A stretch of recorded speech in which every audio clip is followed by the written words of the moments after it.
Okay, so this is what we're going to tie. So hopefully the finished fly I'm about to tie will turn out just like this one. This one's seen water, so it's had a soak to ensure the bucktail behaves. So we're going to put a Ahrex GB Swimbait size 4.0 in here. The model number's PR378. So these stay pretty secure in the peak vise. So if you've got a peak, you should be good. For thread, we're going to use GSP 150. Now what I like to do mostly with flies when I start off is to just give it a wax to make sure that thread grips. We don't want any flies rolling around. So we'll just start off near the eye.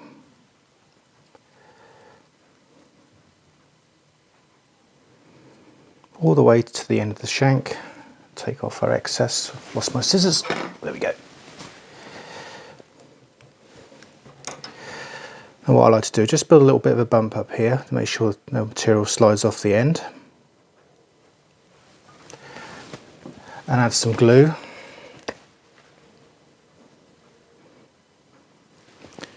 And keeps that thread in place then. So the first step, probably in my eyes, is one of the most critical pieces, is to add some bucktail. Okay, so what the bucktail does, it just creates the balance in the fly, because I'm using bucktail from the base here, plenty of air in it. So from initial testing, I mean I haven't done a great deal of testing, but from the initial flies that I tied, I found that that really helps, and it's quite important that you select bucktail that's nearer the base.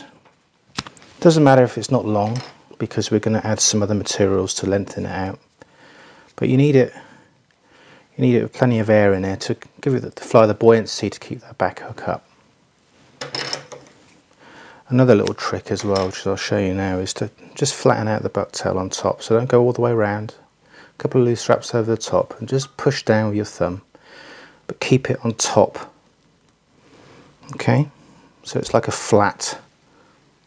Well, you can see that, but it's flat on top, and come down and then tie down those butt ends.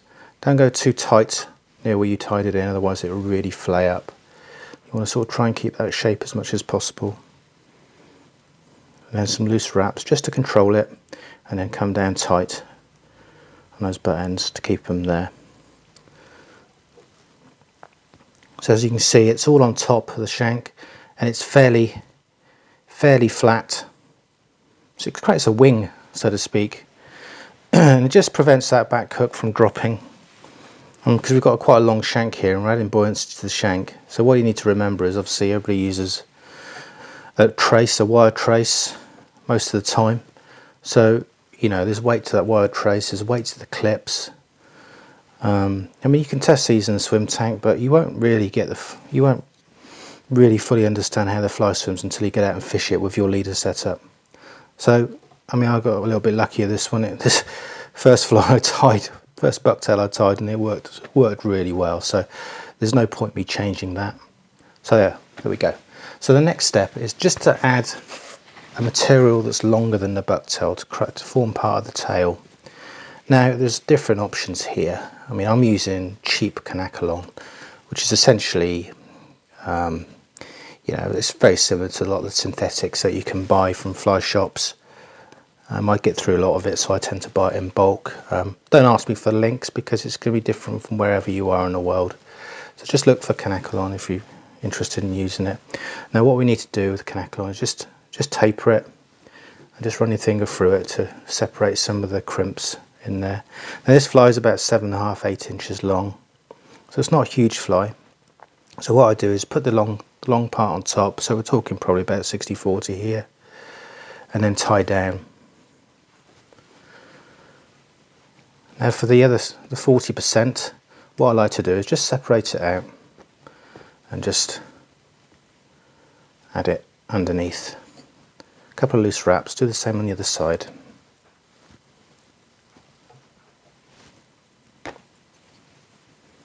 Like that, just get your thumb just to spread those fibres properly, and then just pull them up underneath. So it just fills that gap a little bit more, and just tidy up. Come forward. Now we're going to add some flash. Now it's up to you. You could add feathers to this. You can add, I mean, I like adding white Flashabou to this particular colour scheme because white Flashabou really shows up in the water, and I like it. It's pretty durable stuff. Feathers are actually pretty durable as well, especially the higher quality ones. The stems are fairly tough, and they take some, you know, they take a beating, and they do tend to last. You know, you wouldn't have thought a feather would be particularly hardy, but it is. I've had flies with feathers on the flanks or the tails, and they've lasted a long time. But again, it really depends on what your fishing's like. If you're catching hundreds of jacks, then they will eventually fall off. But anyway, so what we're doing, we're just taking, I don't know, 8 strands or so. It's up to you how much you use. And we're just laying it on top. Again, sort of about 70-30. And just tying it down. And then we're just going to spread the shorter parts just around, all the way around, like that, tie down. And we're going to take some polar flash and silver, just add a bit of sparkle. You don't have to do this, purely optional. So I'm taking not too many, probably about 10 strands or so. Taking the full length, and again I'm going to taper this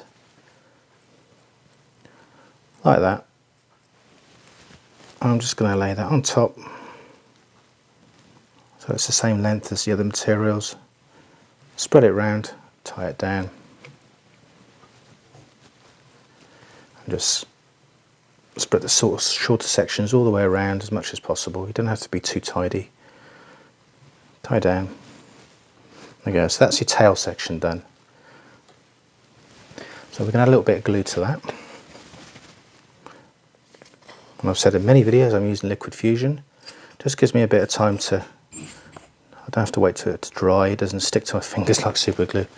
And as I said before, I can't use super glue anyway because I'm allergic to it. So the next section, we're going to start building the reverse bulkhead.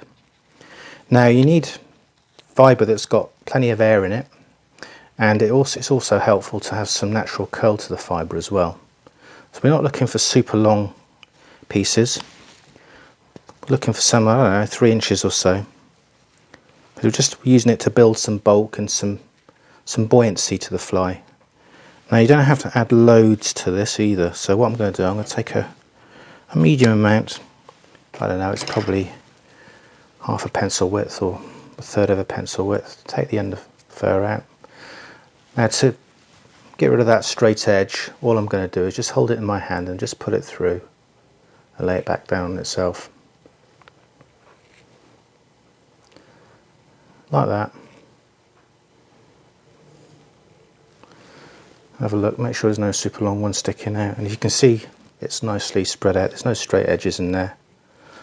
So I'm just going to tie this down. I'm going to leave about that much exposed. So I'm going to put 3 wraps over the top, not too tight, like so, and we're going to use our thumb just to press round each side and then carry it round to make sure that we've got full coverage. And where you haven't, just gently tease it round, like so. Now hold the butts, pull tight, put some tight wraps down. That glue is already seeping through there, I can see it, so we're good there. Now we're going to use our push tool. This is a Proto-Jawn tool, so protojawn.com. Very handy for jig style hooks, but I've been using it for lots of things because they've got those little grooves in here and they grab the bucktail and it just makes things a bit easier. And push that back like so, and we're going to build a little dam in front of it.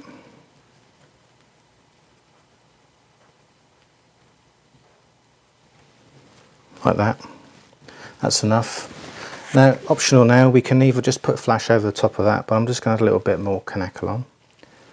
Now another alternative for Hackle on is a natural fibre. Yak is very good. Yak's a bit more stiffer. but it's probably more durable.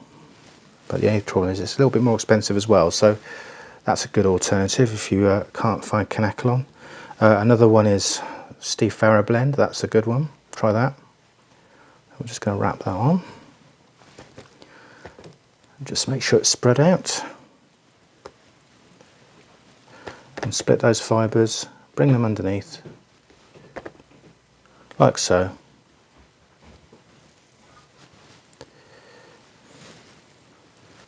So next we're going to add some Hedron Flashabou Standard in white. Okay, you don't need loads of it. It's a pretty sparse fly, it's not heavily dressed.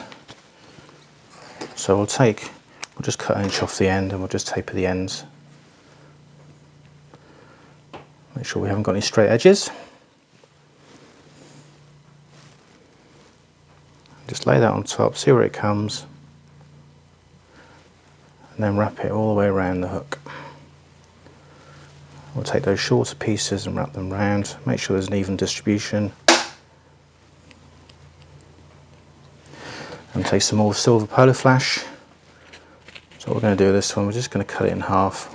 So take, not too many, I don't know, 6-7 strands. Cut it in half.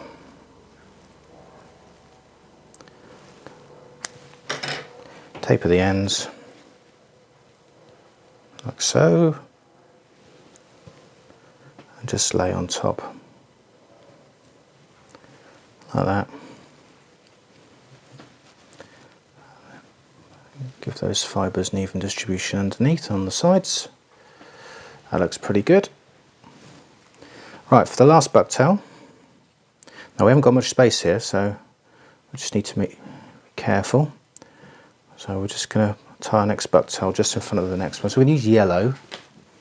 Yellow breaks the white and orange up quite nicely. So again, we're looking for a bucktail that's nearer the base. That's where most of the air is. Don't need a whole lot, probably about that much. And again, we're looking for those wavy, crinkly fibres.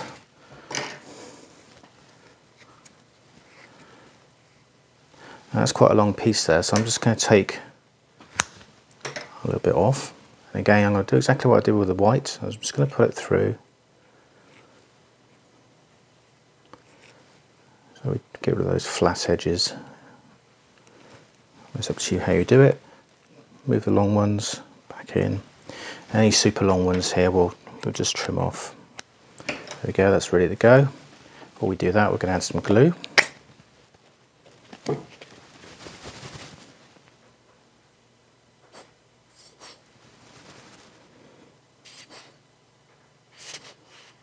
Get the glue to come out, come on. Bloody thing. Right. There we go, we're going to lay that down, looking for, I don't know, a couple of inches. Length isn't important on this, it's really creating the bulk. Again, push the material around so it's got an even distribution all the way around the hook. Hold your bases, pull tight, a few strong wraps around. That'll do us. Use your push tool just to push it back, like so, and then start building a small dam in there. So we haven't got much space to play with for the dubbing loop at the end, but we don't need too much. Now what I like to do, if I can find it, just add a little bit of rippleized fibre from hairline. I do quite like this stuff on the heads, just to break it up. I just grab it out of the packet, wrap it round. There's nothing too delicate in the way I do this.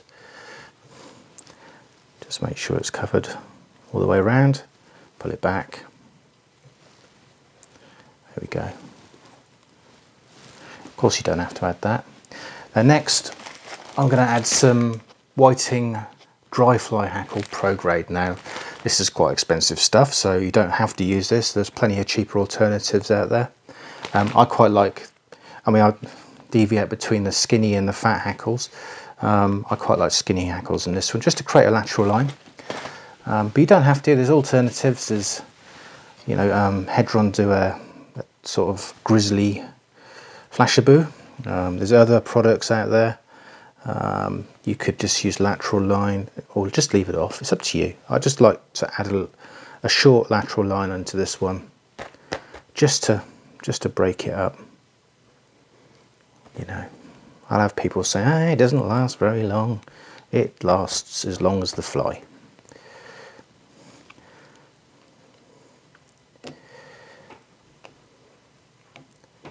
I do get some strange comments sometimes on YouTube. You know, there's always somebody that knows better, which is fine. That's up to you. You do what you want to do, I'll do what I want to do.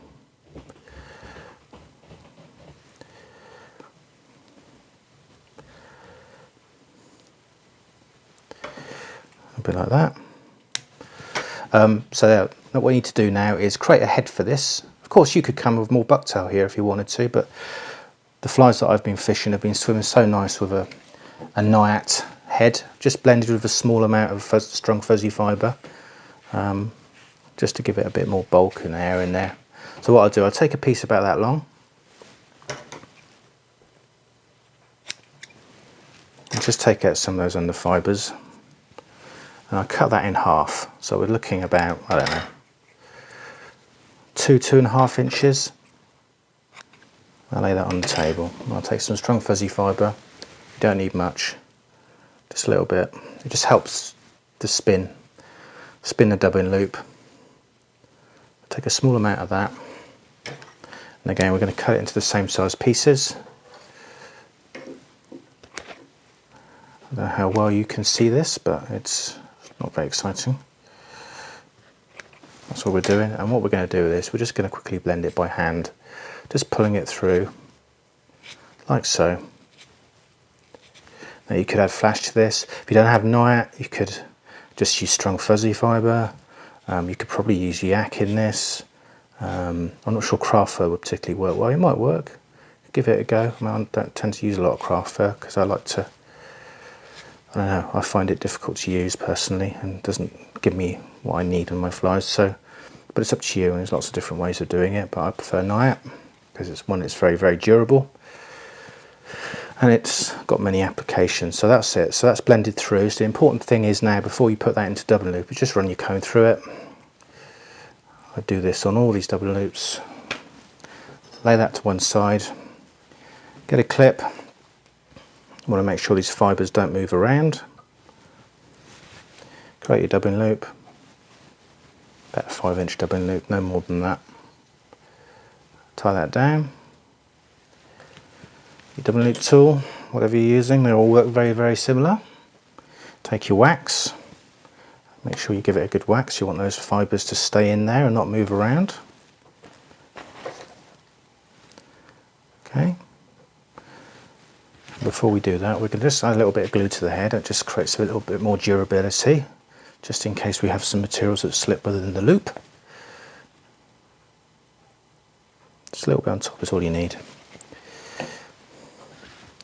Okay, so we're going to take our fibres, we're going to add it to the loop, like that. Just give them a good spread, like so. So you're looking for about that much. Now what I tend to do is put my finger at the top, stop those fibres wrapping around any materials that are on the hook. It's probably difficult to see this, but I'm just going to spin it. They don't always go to plan. Very often they catch and clump up. But what you can do, you can just grab your needle and just go through it. Just pull any materials out that have caught in there and unpick them. I mean, I've salvaged some right old messy loops here, but you know, this one has actually turned out better than I thought, which is unusual for when I'm filming. And what we're going to do, we're just going to wrap that back like that, and then start wrapping round. So start at the base of the bucktail. You want quite tight wraps. You've got a bit of material here to cover the head, but just bear in mind you haven't got much head to play with, so do as well as you can. If you find you're getting any materials that catch during the wrapping, just come in there with a needle and just separate them out. You can do it afterwards as well, like so. and just fold those back. There we go, like that.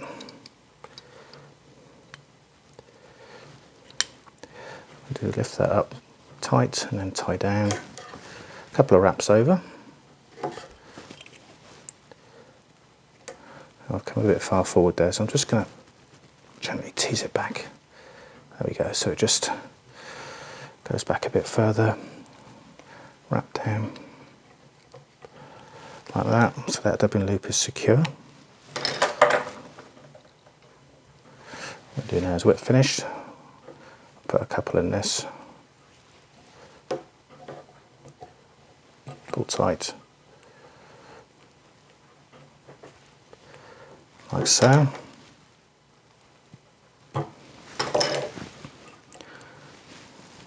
Grab your needle and just come through it like this. That's it. That's all you need to do. Now what I like to do with the head is just colour that thread in orange.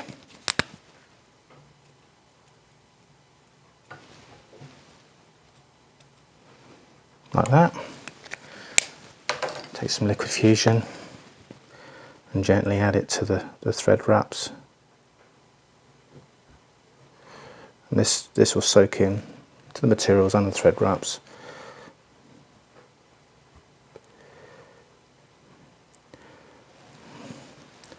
There we go. And that, apart from a wetting, so it'll end up looking a little bit like that. It will look looks a bit wild at the moment with the bucktail, but don't worry about that. Once that's dried, I'll chuck it under the cold or hot water, it doesn't make any difference. Just to shape the fly a little bit. And that's the finished fly. Dead easy, dead quick. So I hope you like it. And if you could, obviously it means a lot if you could subscribe to the channel, maybe give it a like, leave any feedback, any comments. There we go. I'll chat to you again. See you later. Bye.